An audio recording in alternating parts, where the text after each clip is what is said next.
This is RnR English. Real people, real English. Here's your host, Martin Johnston. Hello everyone and welcome to another episode of RnR English, episode number 209, baby. Oh yeah.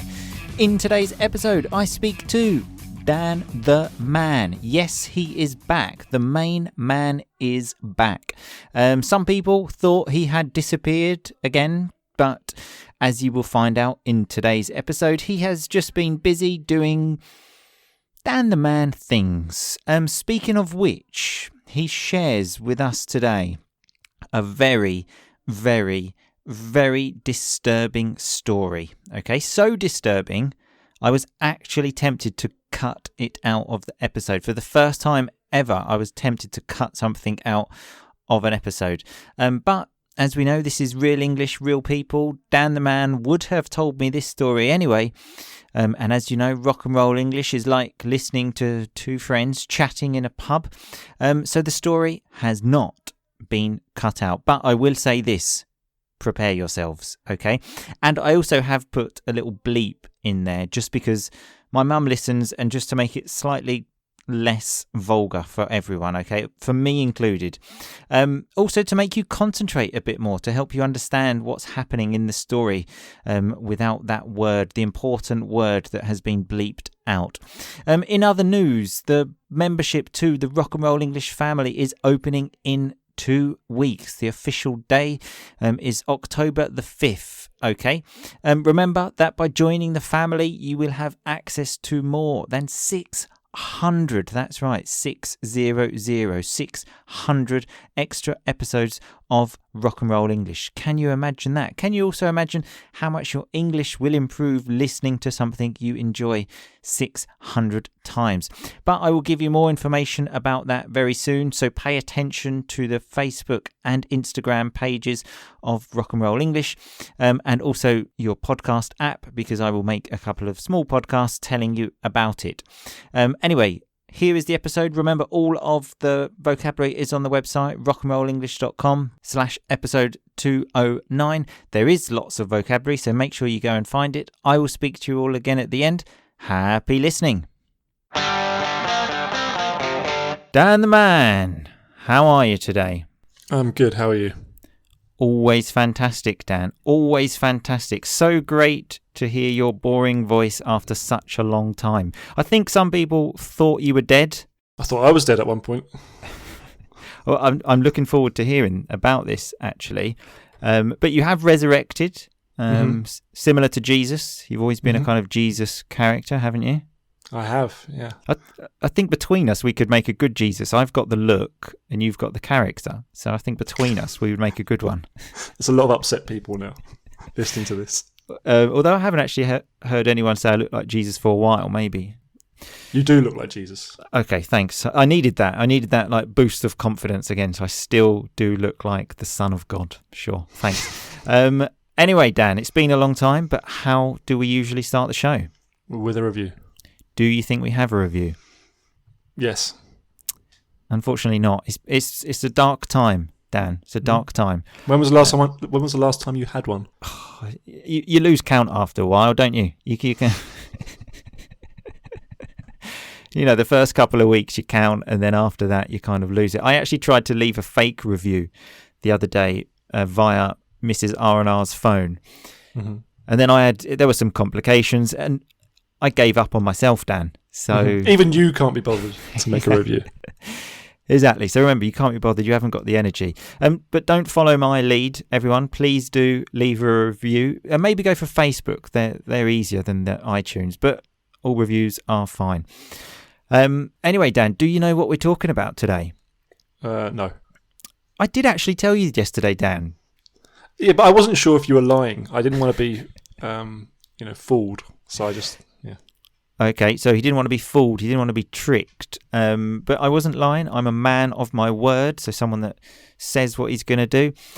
So I know, Dan, that you've had a few health problems recently. Well, that sounds like, I've got arthritis or something. I'm in my 70s. You're not far off, Dan. Now that you're 36, I'm still 35. You're probably late 30s now. I'm mid 30s. So, Yeah, it's not long though. It's not long. well, let's just enjoy it whilst it lasts, okay? You know, you're no spring chicken now, Dan the man. So you're no spring chicken. You're not so young anymore. Not like me and all the other young people.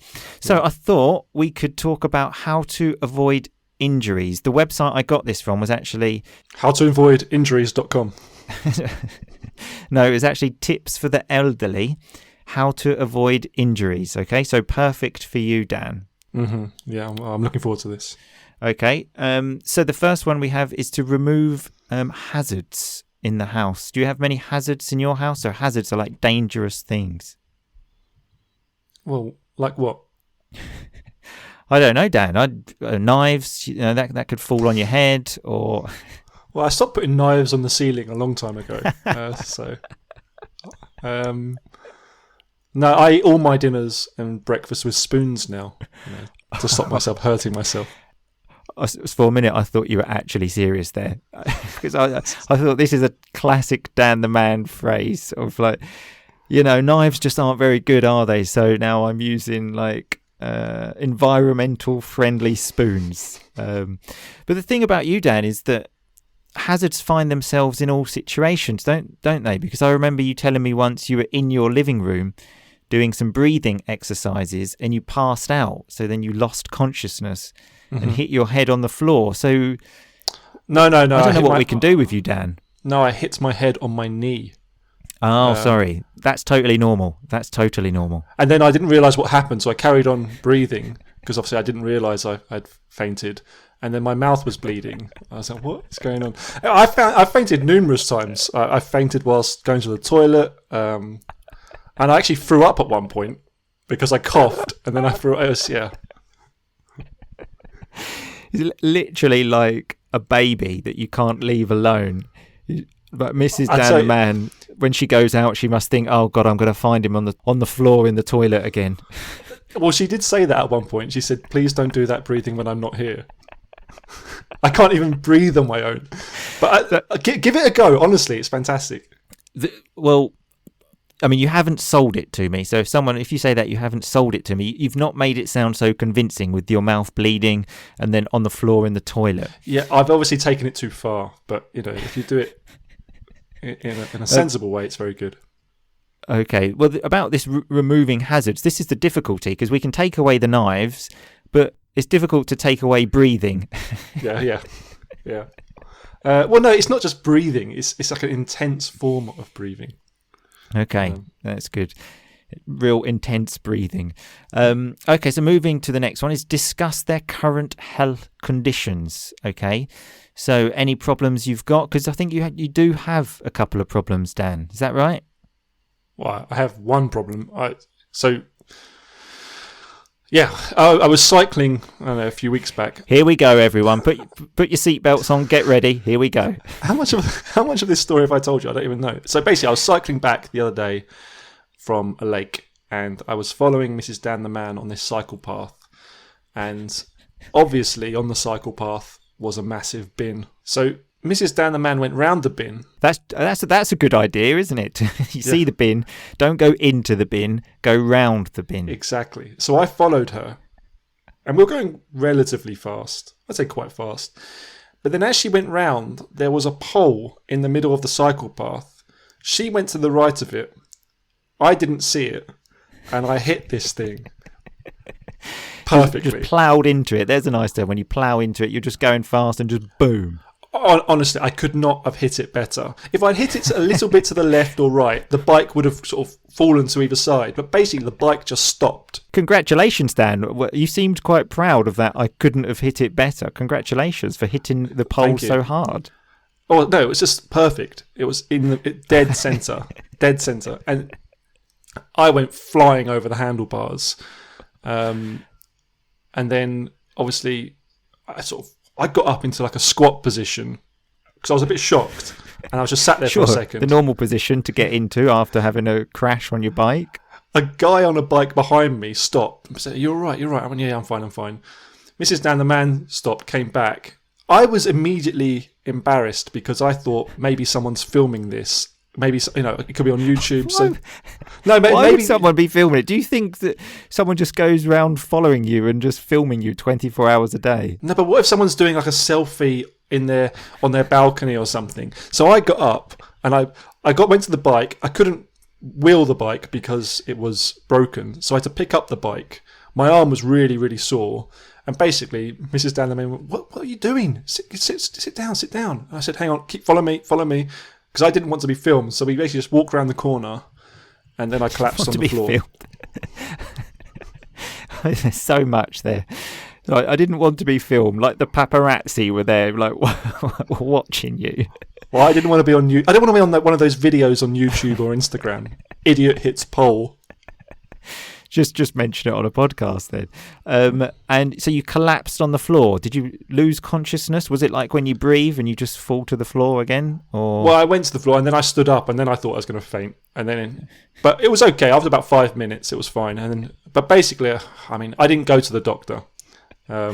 Wow, you're so hard, aren't you? So if they say you're so hard, you're so strong and tough. Well, I didn't go to the doctor. I'm fine. Fuck it. No. But basically, my arm was really sore, and I thought if this is still really bad tomorrow, then I'll go. And it was slightly better, and I thought, well, I'll give it one more day, and then it improved again. And it improved quite quickly.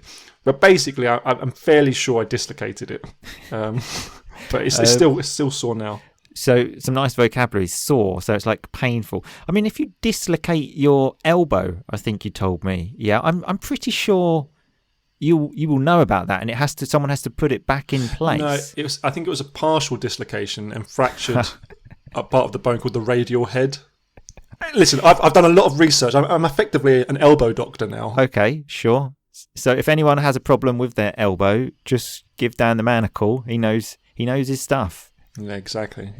So yeah, I did that, which was painful. Jesus, I mean, I just feel sorry for Mrs. Dan the man. Like, she leaves you at home, she finds you on the floor in the bathroom. She goes out for a nice quiet bike ride, and then you dislocate your elbow.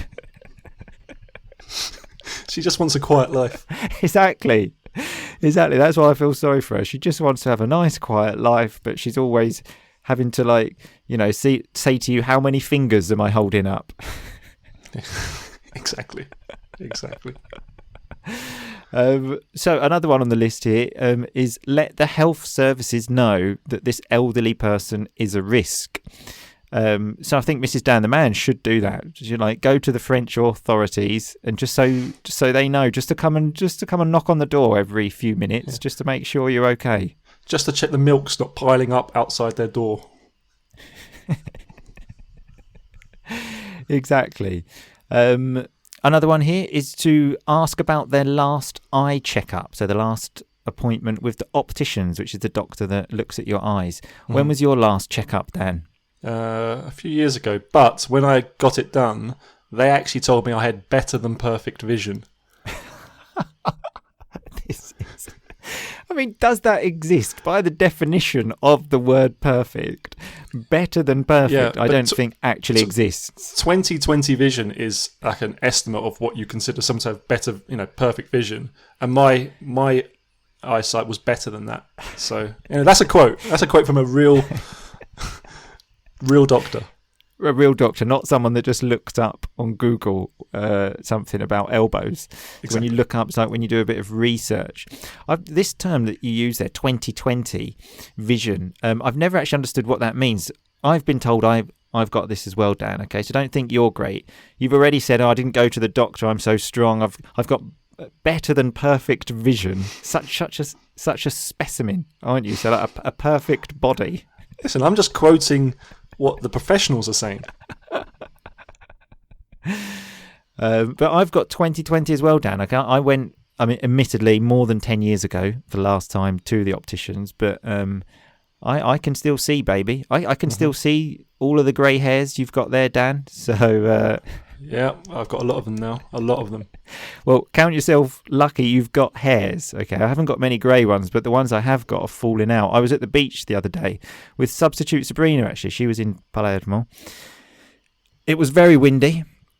The hair was blowing everywhere, and then she just said to me... It just blew off in the wind. And then she said to me, are you going bald? Thanks. Yeah, exactly. It was a blow, I must admit. So like a blow, like a punch in the stomach. And I said, well, no, it's just windy. It's just windy. I'm fine. Don't worry. So count yourself lucky, Dan. It's a funny one, isn't it? No one would ever say, you're fat. Yeah, but it's all right for the hair, isn't it? I think. Yeah. I don't know why. So the next one I have here is see if they are making good decisions. So you take your elderly friend and you see if they are making good decisions because, they start losing their marbles. So when you start losing your marbles, you start going a bit crazy. Mm-hmm. So have you been making good decisions recently, Dan? The best decisions, yeah. Better than perfect decisions. Better than perfect decisions, yeah. I mean, I don't really know how to answer that one. Have you been making better decisions? I have been, and in fact now I'm going to make another good decision because Dan the man told me before the podcast he has a great story, okay? And as basically with all of my friends now, we never actually tell each other stories because we wait for the podcast. So now I'm going to ask you to tell us this story, Dan. Okay, well look, maybe it's not great, maybe it's just different, okay? I thought it was going to be better than great. Well, yeah, exactly. All right, so hang on, I have to give you some sort of... I have to set the scene for this, just so I can... Here we go. So lovely vocabulary as well. Set the scene, just to prepare us. So, everyone get ready, take a seat, get a cup of tea and let's enjoy it. Let's go. So this was sort of, I think it was mid-August or late August, maybe 2 weeks after I'd hurt my arm. And Mrs. Dan, the man, and I were going to the cinema in the centre of Toulouse. So we decided to get one of the Toulouse bikes, sort of the city bikes you can get. And we got on bike sharing, yeah.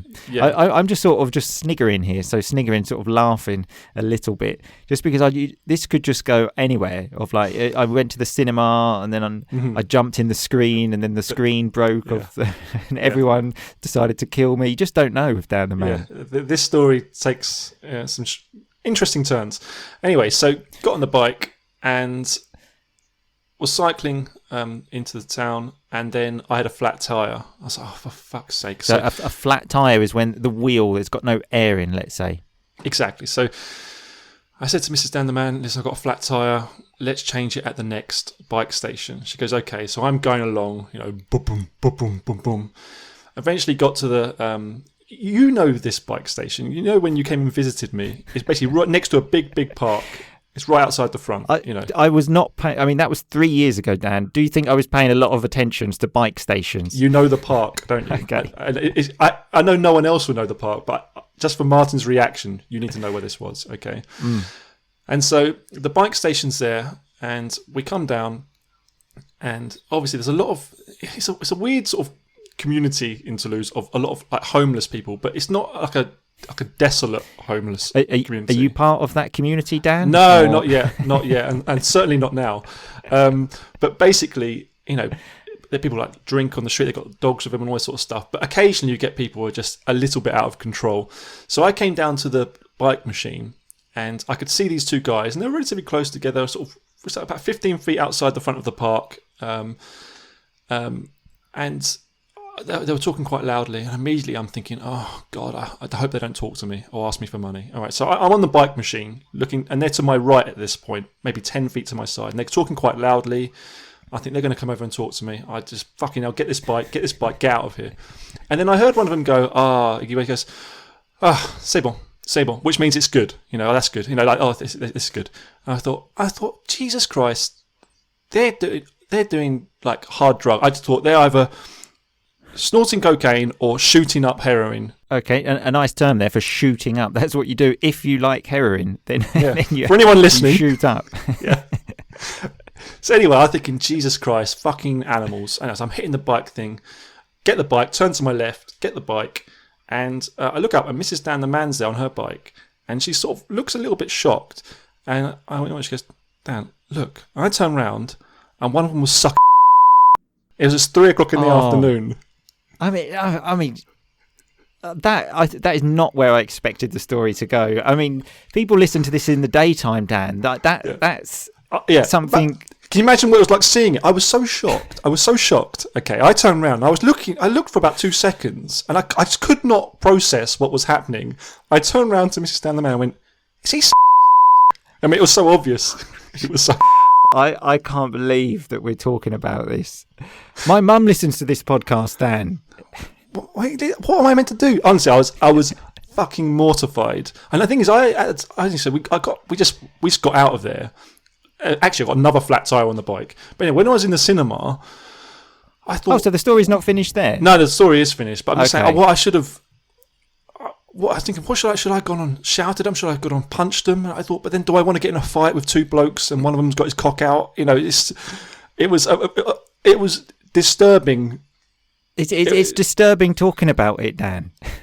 Oh, honestly, I was. It makes me feel sick now. Think to be honest. Well, I'm bloody glad you brought this story up, Dan. Thanks a lot. It's really made everyone feel great. I can just imagine all of the rock and rollers now just thinking, I don't want to listen to this podcast anymore. It's 3:00 in the afternoon. Funny thing is, though, since then I've seen this guy 2 or 3 times. Yeah, I've never seen him before, but now like his just face is etched in my memory, and he's always like pissed on the side of the street. But the other day I saw him journaling, which I thought was interesting. You know, probably writing a poem. I would also just like to say at this point that it's no problem me and Dan the Man are not saying because, you know, 2 men doing this. It's just the fact no one wants to see that. With a man and a woman, no one wants to see that, do they? Like, keep that. If you want to do that, that's absolutely fine. No problem at all. You do that all day, all week, all year, whatever you want to do. Please just try and do it, you know, behind closed doors, as we say. Martin doesn't even like people kissing in the street, so don't even start on jobs. Well, a little kiss, like a peck, which we call it, just a little. That's fine. But no chance. Also, but any tongues. I don't like to see tongues in public, especially now with the virus. Like, you know, you can't be playing tonsil tennis with anyone. So tonsil tennis is a nice, stupid way to say kissing, let's say. But obviously, we've told this story to quite a few people since then. And I was in the pub the other day, and I heard Mrs. Dan the Man saying something, and I had to sort of interrupt halfway through. And basically, because it was right next to a toilet in the street, she said she saw a Deliveroo box and suggested maybe it was a Deliveroo driver. I said, there's no way that was a fucking Deliveroo driver stopping to give someone a job, right? So the only conclusion I can have is the Deliveroo guy. What, Dan? Right? What is a Deliveroo guy? You know, like Uber Eats, someone who delivers food. You know. Okay, right. So the only conclusion I can come from that is he stopped to go to the toilet, gone to the toilet, and now he's going to open the door at some point to 2 blokes each other's. Right. Can we just say, let's just not use these terms anymore for the rest of this podcast? Yeah, okay. But yeah, it's wow. I mean, that was disturbing as you described it. And just to reiterate, it's no problem that it was 2 blokes. It's just, I don't want to see it. Yes, especially at 3:30 in the afternoon. Maybe, 2:00 in the morning. So a nice term there to reiterate, to say again. I mean, where can you go from there? Actually, it's the one thing that we have got left here is actually quite relevant, actually. On this website, it did actually say, check if the elderly person is pasty. So when you're pasty, you're a bit white, let's say, which I think I might be pasty now from listening to that story. And I think all of the listeners might be a bit white. I hope everyone's fine. I hope no one falls on the floor like Dan. Mm-hmm. I mean, this happened to me again the other day, actually, when I hadn't even heard this story. I went to work, got there. My manager said to me, "Are you sick?" And I said, No, I'm fine. And then she said, "Oh, you must just be tired." And I was like, I thought I was fine. I went to bed at 10:30 last night. God knows what she's going to think when I go to work today after you've told me that story. Yeah, it's sickening. Indeed. Well, I mean, that's the end of the podcast. So take care, Dan, is all I'm going to say. You look after yourself, okay? Yeah. Everything you've told me in this podcast is making me very worried about you, okay? You're falling over in the bathroom, you're falling off your bike, and you've got some new friends that are doing strange things. Yeah. I'm not going to mention it, that are doing strange things in the afternoon. They're great guys. They're great guys. They're misunderstood. So just stay safe, Dan, okay? Avoid injury, okay? Yeah, will do. Okay, thanks a lot. See you soon. Speak to you later. Bye-bye. Bye-bye. Okay, so that was Dan the Man and me speaking about, well, tips for the elderly and a very disturbing story. Also, listening to that again, the part about we were going to the cinema, was that relevant? I'm not sure. That's Dan the Man for you, though, isn't it? He lives on another planet. Anyway, let's have a look at that rock and roll vocabulary. Dan the Man said he didn't want to be fooled. So if you fool someone, you trick someone. I said to Dan that I'm a man of my word. So if you are a man of your word, you do what you're going to say. If I say see you tomorrow, I will see you tomorrow. Unless, of course, you avoid me. But I will have the intention to see you. I said to Dan, you're no spring chicken. So that's a nice way to say you're getting a bit old. And we spoke about removing hazards. So hazards are things that are dangerous. We also had the lovely term of pass out when Dan the Man passed out from his breathing exercises. And then I used a nice term to say basically I'm not interested in doing that when I said you haven't sold it to me. You haven't really convinced me. Then we had Dan on the bike and how he ploughed into the pole. So if you plough into something, you just don't stop. You keep going as fast as you can and boom, you hit it. He said his arm was a bit sore. So if it is sore, it hurts a little bit. Then I said to Dan, you're so hard, when he said that he didn't go to the doctors. You know, he's so strong. If someone is hard, they are strong. Like, fuck, he's hard. I don't want to mess with him. We spoke about the opticians, which is the doctor for your eyes. Lots of people have difficulty with the name of that doctor. And speaking of that doctor, maybe he or she will tell you you have 20/20 vision, which means basically perfect vision. I don't know why we say 20/20. Maybe you do in your language as well. I don't know. Or you can have better than perfect vision if you're Dan the Man.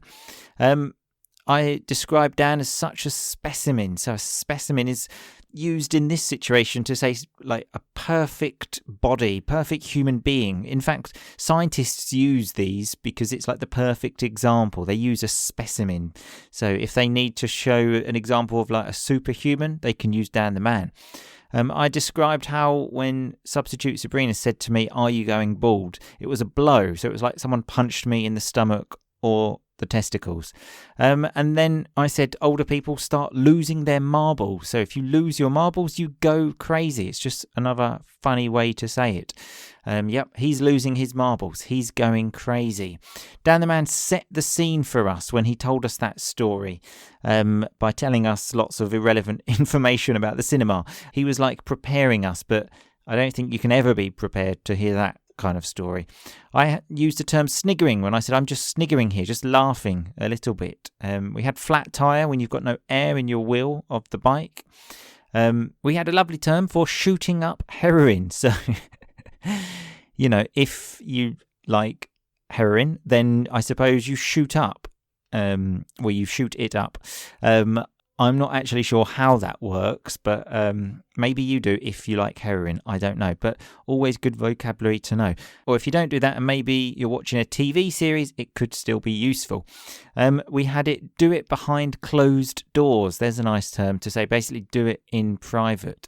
We were talking about kissing and I said I'm okay with a little peck. So a little peck is just a very nice little kiss like that. Certainly not tonsil tennis, which is a very funny slang term to say like tongues, you know, passion, touching. No one wants to see that in public, do they? You know, do it behind closed doors. And then Dan the Man said he wanted to reiterate that it was not a problem that two men were doing this. So when you reiterate it, you say it again, basically, and make it very, very clear. Then we had the term pasty when we were talking about old people that sometimes can get pasty if they're not feeling very well. Also young people. That means you go very white, like I'm sure you did when you heard Dan the Man's story. Anyway, remember all of the rock and roll vocabulary is on the website rockandrollenglish.com/episode 209. I will see you in 2 weeks for another episode, but remember, membership to the Rock and Roll English family is opening very soon, so I will be in contact about that as well. Take care, people. Stay strong, but most importantly, just keep on rocking, baby. Thanks so much for listening to RocknR English. For more great content and to stay up to date, visit rocknrollenglish.com and facebook.com/rocknrollenglish. We'll catch you next time.